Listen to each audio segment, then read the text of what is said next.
Nothing in your life is an accident, which means that at every stage of your journey, as long as you are in God's will, you are right where God needs you to be.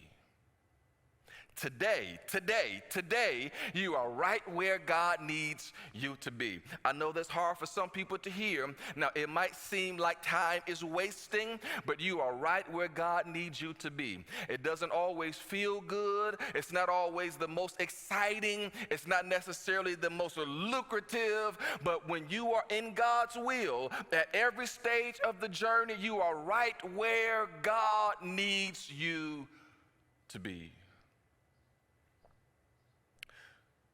He was in prison, but right where God needed him to be, because when the situation arises, Joseph was where God needed him to be. And the opportunity arises because of what Joseph has done in the past. You see, often we place a lot of emphasis on the past catching up to us. And it's a fear that the mistakes of our past will revisit us in the future. And there's some truth to that. I get it. But we get to a point where we try to disconnect some of the dots. I mean, we don't want to remember some of the things in our past. We want some things to stay in the past and die in the past. And some of us, we have a love-hate relationship with our past. But Joseph shows us a different way of looking at the past, or another way of looking at the dots. Joseph reminds us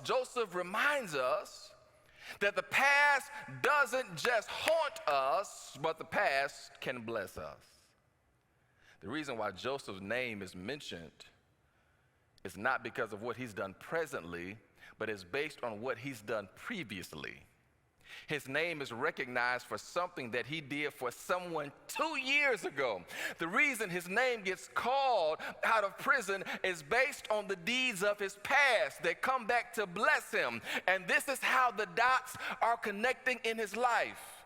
Because God can use these things in his past and our past to open up doors in our presence. It's how the dots are connecting. I mean, can you imagine if Joseph entered that time in his life with the mindset of just going through the motions? Can you imagine if Joseph was saving his best for a later date, or saving them until he gets back into a better position? Imagine if he comes to the cupbearer and the baker with the mindset that this or they really don't matter. But one seemingly random, insignificant encounter in the middle of a jail cell changes the trajectory of his life, because he makes it count.